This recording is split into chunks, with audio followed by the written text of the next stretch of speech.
Hi, and in this video we're going to talk about how to throw different pitches in baseball. So we're going to begin looking at the other side of the baseball equation, and that is pitching. You got hitting and we got pitching. So today we're going to be talking about how to throw different pitches in baseball.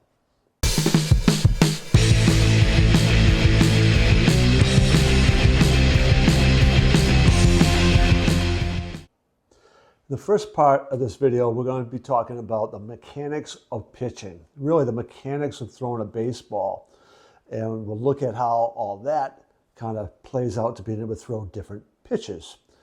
Then we're going to be looking specifically in the mechanics of a pitch, the power behind the proper use of your hips and why the use of your hips is so crucial in driving the rest of that mechanical aspect. The third part, we're going to be talking about different pitches. We're going to give you some tips and kind of talk about what it takes to throw different pitches in baseball. 4, we're going to talk about the feel and how incredibly, I can't emphasize this enough actually, the importance of really being able to feel and know your body in order to be able to pitch effectively. And lastly, we're going to be looking at a pitching legend, one of the greatest of all time, to just put all this into context.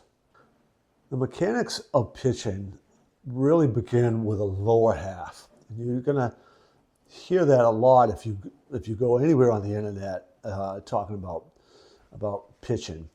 It begins with the legs. Nolan Ryan was one who totally emphasized that tremendous amount. We're talking about the legs. So you've got to have a strong lower half if you're going to pitch well. The rest of the mechanics all drive from that lower half. Your arm and shoulder care, absolutely, very important, right? The strength that you have in your arms and shoulder are vital for your health and longevity as a pitcher. And a lot of that is because of the deceleration of the arm. All right, the importance of deceleration. So you want to get the arm speed going fast. That begins with the lower half. And then you want to be able to decelerate it effectively so that you aren't putting that much strain on the shoulder and the other aspects of your arm. So that mechanical aspects requires rotation of your trunk. And that is where that other part comes into play in the hips. It really is all about the hips. Lance Wheeler, who's one of the really top pitching coaches, private pitching coaches you'll find around, emphasized that enormously, and he even has a tool that he sells to really help you develop that ability to understand the importance of the rotation of your hips in driving the rest of the mechanical aspects of throwing a baseball and throwing it with velocity and accuracy. And that includes every pitch that you throw. So it begins with the legs. The hips are kind of all part of that, and that ability to really rotate through, and then the deceleration of the arm at the end of it to help protect the arm, and then taking care of that whole muscular development through your core, your arm, your shoulder, but those legs. So the basic pitches that we're going to be talking about: fastball, that's the foundational pitch. The speed of the fastball is all from your mechanics. So you get the mechanics down, that's going to be what generates the velocity. The movement is going to be about your grip. And there's 2 essential fastballs that just about everybody relies on. The 4-seam fastball, which is you're just gripping it across the seams like that. Your grip should always be firm but not tight. When it's tight, you lose fluidity, and you end up wanting to, at the end, as you're releasing it, right, kind of snap down to get that backspin. 2-seam fastball, that's with the seams. So that's your basic fastball grips. 2-seamer, 4-seamer, they have different movements.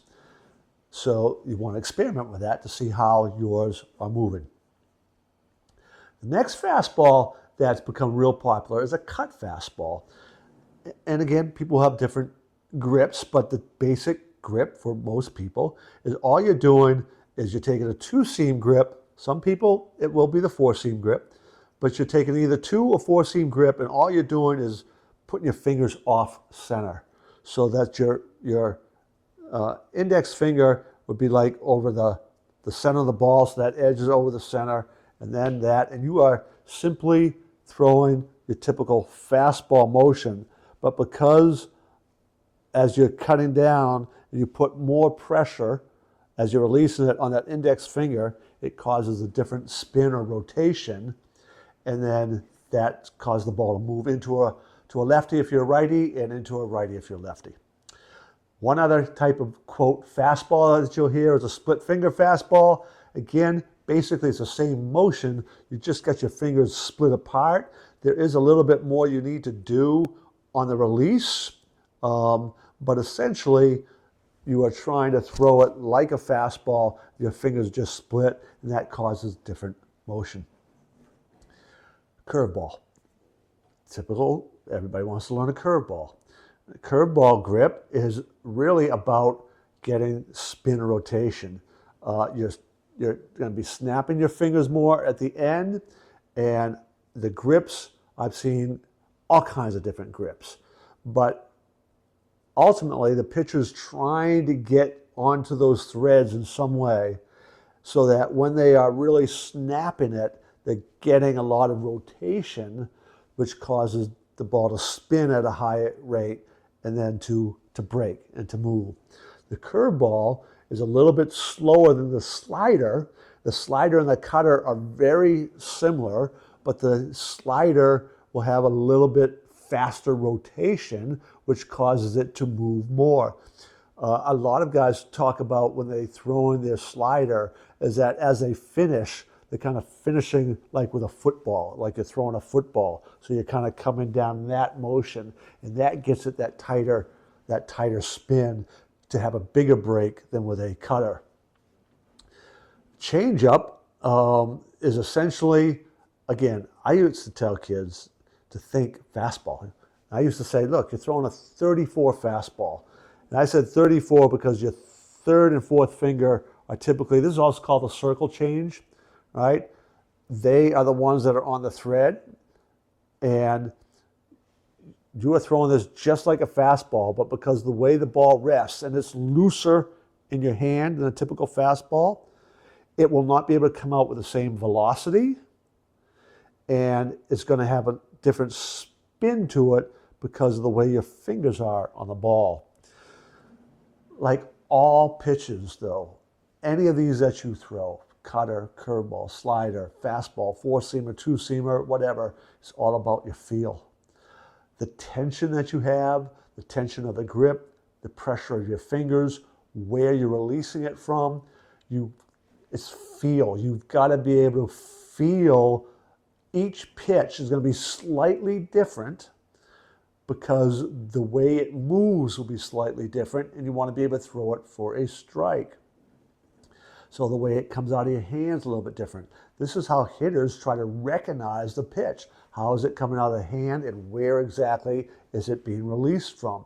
So the better you are at keeping them as close to the same as each other, the better off you are. But you have to be able to feel that with your body. That takes training. That takes some mental aspects to be able to really learn that feel. But when you get that feel down for all of them, you become your own pitching coach. You know what happened if a ball really sailed on you, right? Oh, I gripped that a little tighter. Oh, I let go of it a little too late, a little too early.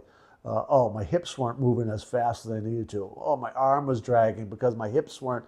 All that things, you can begin to become your own pitching coach when you really learn to get in tune with your own body and the feel. Master at that, Greg Maddux, one of the greatest pitchers of all time. Not an overpowering fastball, but he had a good fastball. He's a major league pitcher. He had a really good fastball, but he had a tremendous changeup, great curveball.